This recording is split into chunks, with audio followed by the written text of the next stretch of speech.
everyone, and welcome to That 8020 Girl podcast. I'm your host, Ruchika, and thank you for joining me this week to hang out.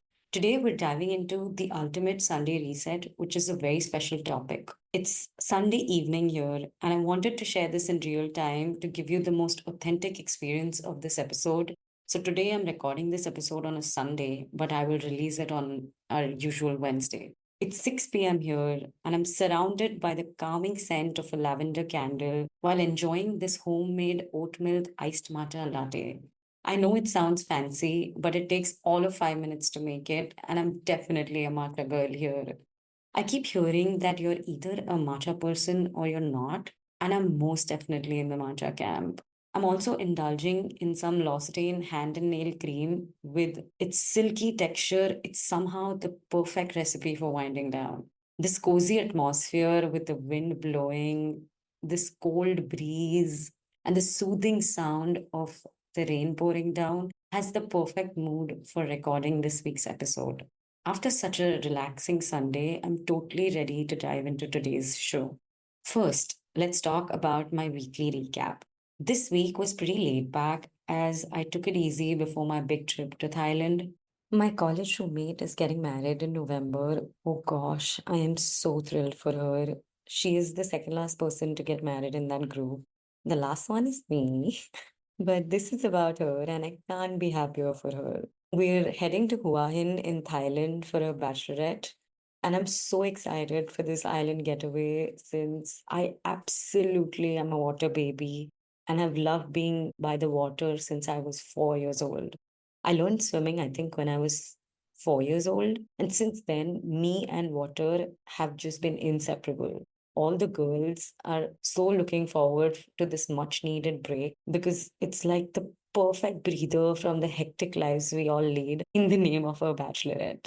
In fact, this is going to be one of those trips that made it out of the group chat. Our hotel is on the beach with the pool bar and spa opening at 8 a.m. You know what I'm talking about? Because my 30 soft challenge wraps up on 31st August, which is the same day we're flying out. This is exactly what our 80-20 balance is all about, guys. My 20% of indulgence is coming up soon, and I am here for it. The planner in me has gone all out planning this trip, and I'll give you all the tea on this trip with all the helpful tips and tricks once we're back. Even with a quieter week, I made sure to connect with family but virtually. A few relaxed video calls with my long distance friends, which was a great way to stay in touch and catch up without any rush. It's amazing, honestly, how even low key chat can lift up your spirits.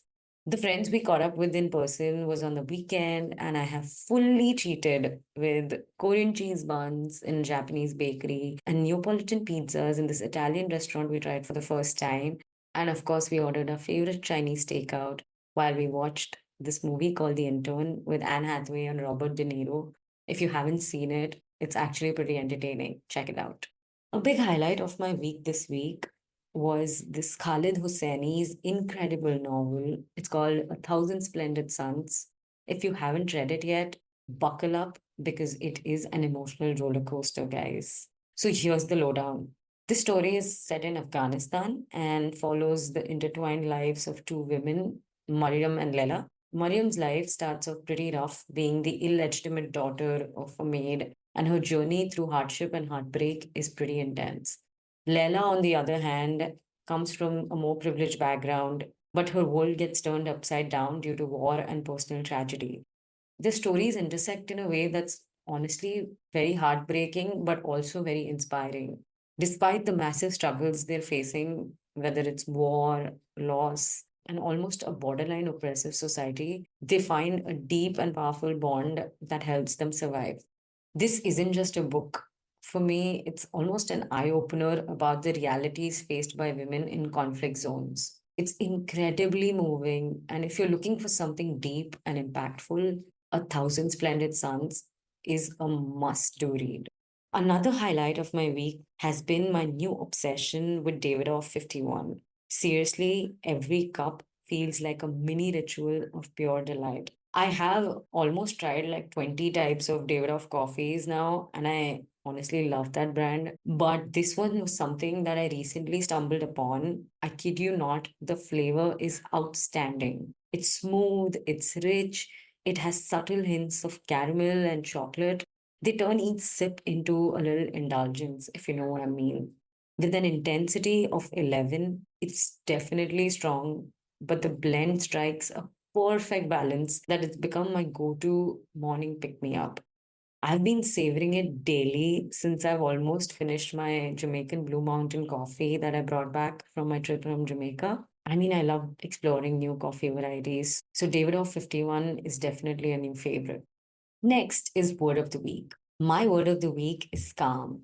When we talk about calm, it's something we all crave, right? Especially in our fast paced, always overconnected lives. For us, calm is like a sanctuary from all the constant notifications and endless to do lists. It's for me that serene moment where we can just breathe and tune out the noise.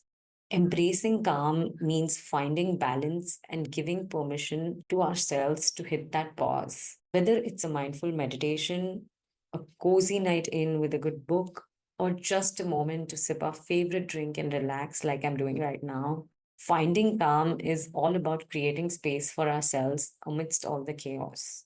This is exactly what I'm aiming for each day of this week. I want small moments of calm every single day in everything I do.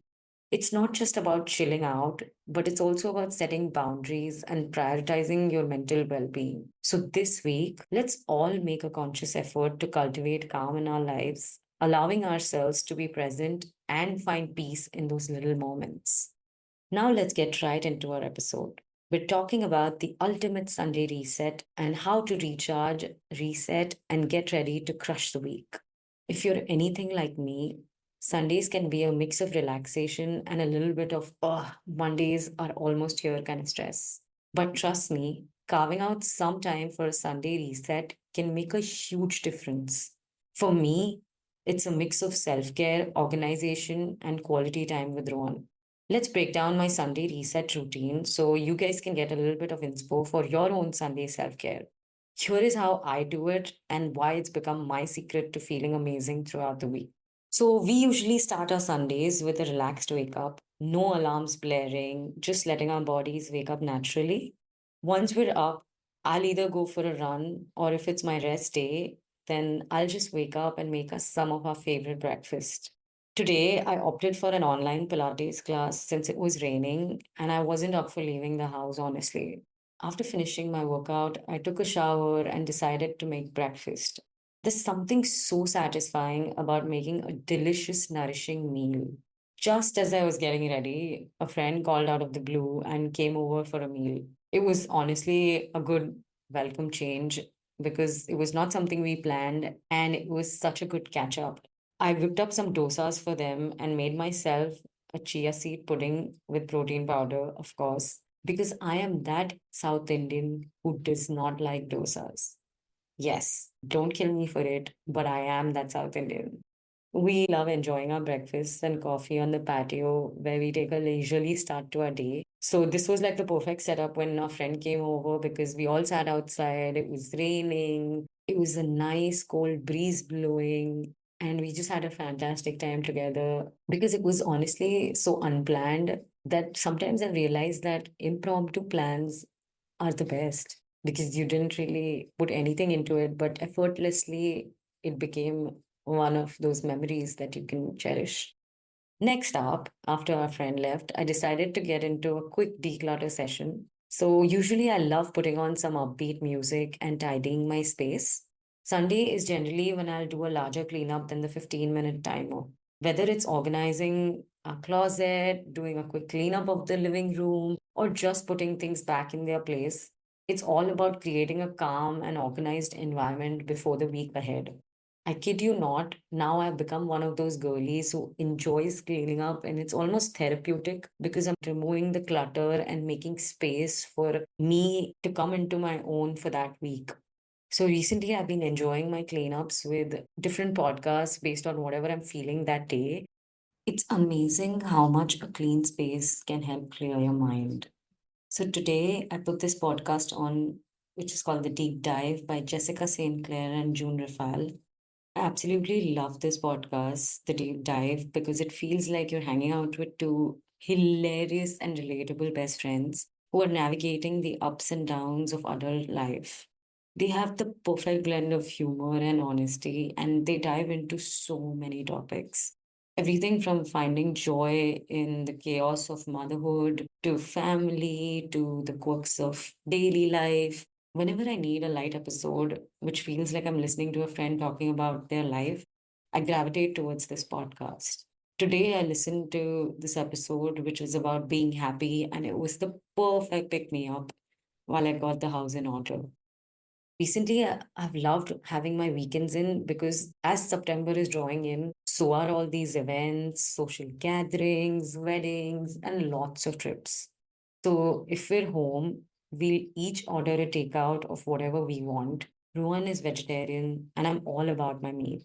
I'll order my Indian Chinese or Thai, and he'll order his staple pizza from his favorite restaurant. But since we had pizza yesterday, we both ended up ordering Chinese takeout. So yum. It was a huge meal for me, so I had to take a nap after this. Usually, we may end up going out to meet friends if we're in the city. Depending on whether we have an early start to the next day, we'll come back home. But today it's been raining non-stop, so we decided to just stay in.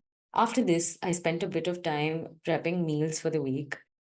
I chopped my veggies, made marinades, and meal prepped my meat, and made the salad dressing for my salad this evening. I made this green goddess salad dressing, which I found on Instagram. Oh my God, I have been wanting to try this for a while, and finally I got to it today. And I don't know why I haven't tried this for all this while because it's a complete game changer. I made my version of it with cottage cheese or paneer, as we call it here, to pack it with protein. It was one of the most delicious dressings because it's packed with flavor and you can literally use it on a salad, as a dip, or even as a sandwich spread for that matter. So I'll just give you the recipe quickly.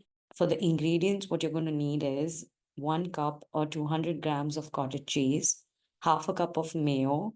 You can use full fat, fat free, whatever you need. Half a cup of fresh parsley leaves, half a cup of fresh chives, half a cup of fresh basil leaves. If you don't want these fresh herbs, you can just get this store pack, which has all of them mixed together, and that's just much easier.